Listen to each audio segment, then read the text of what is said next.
राजस्थान में इस वक्त लाल डायरी चर्चा का विषय बनी हुई है। ये मुद्दा राजस्थान सरकार में कुछ दिनों पहले तक मंत्री रहे राजेंद्र गूड़ा से जुड़ा हुआ है। अपनी ही सरकार पर हमला बोलने के बाद उन्हें राजस्थान कैबिनेट से बाहर कर दिया गया।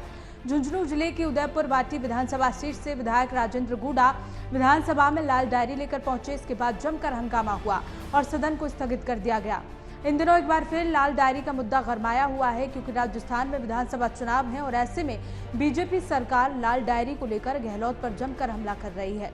हाल ही की अगर बात की जाए तो प्रधानमंत्री नरेंद्र मोदी राजस्थान के जोधपुर दौरे पर पहुंचे, जहां उन्होंने 5,000 करोड़ रुपए की विकास परियोजनाओं का उद्घाटन और शिलान्यास किया, जिसमें कई अलग अलग विकास परियोजनाएं शामिल थी। इन परियोजनाओं के तहत अखिल भारतीय आयुर्विज्ञान संस्थान जोधपुर में 350 बिस्तरों वाला ट्रॉमा सेंटर और क्रिटिकल केयर हॉस्पिटल ब्लॉक और पूरे राजस्थान में प्रधानमंत्री Ayushman Bharat health infrastructure mission के तहत 7 क्रिटिकल केयर ब्लॉक विकसित किए जाएंगे।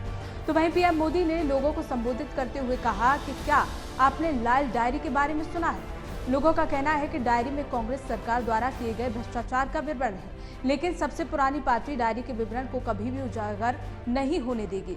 केवल बीजेपी सरकार ही लाल डायरी के रहस्य को उजागर कर सकती है। लेकिन आखिर इस लाल डायरी का रहस्य क्या है?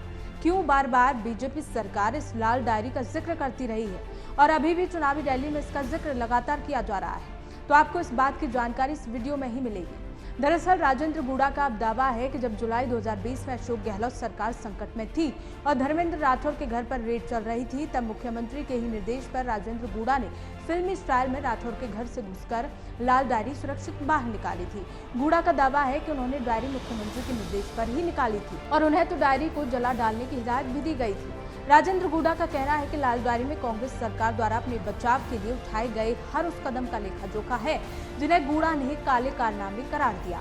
उनका कहना है कि राज्यसभा चुनाव के दौरान कांग्रेस को जिताने और सचिन पायलट के विद्रोह के समय सरकार को बचाने के लिए किससे क्या भुगतान किया गया, लेकिन इन आरोपों को कांग्रेस ने सरासर झूठ बताया और कहा है कि ये गहलोत सरकार को बदनाम करने के लिए बीजेपी के साथ मिलकर किया गया षड्यंत्र है। राजस्थान के संसदीय कार्य मंत्री शांति धारीवाल ने इसे फैब्रिकेशन करार दिया। इस पूरे घटनाक्रम में सोचने वाली बात यह है कि अगर मुख्यमंत्री अशोक गहलोत जैसे अनुभवी राजनेता को जानकारी थी कि लाल डायरी जैसी कोई किताब है, तो उन्होंने बीते 3 साल में अब तक ये सुनिश्चित क्यों नहीं किया कि लाल डायरी नष्ट कर दी जाए।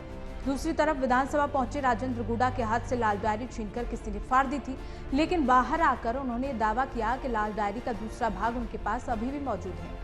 सवाल ये है कि क्या राजेंद्र गूड़ा ने लाल डायरी की अलग अलग कॉपी बना ली है और क्या सभी कॉपियां लाल रंग की ही बनाई गई हैं? एक बड़ा सवाल ये भी है कि आखिर लाल डायरी में क्या है और गूड़ा उसे पढ़कर सुनाते क्यों नहीं। वैसे राजेंद्र गूड़ा का इतिहास देखें तो वो राजनीतिक रूप से अवसरवादी ही रहे हैं और जिस तरफ हवा का रुख होता है वहां वो पहुंच जाते हैं।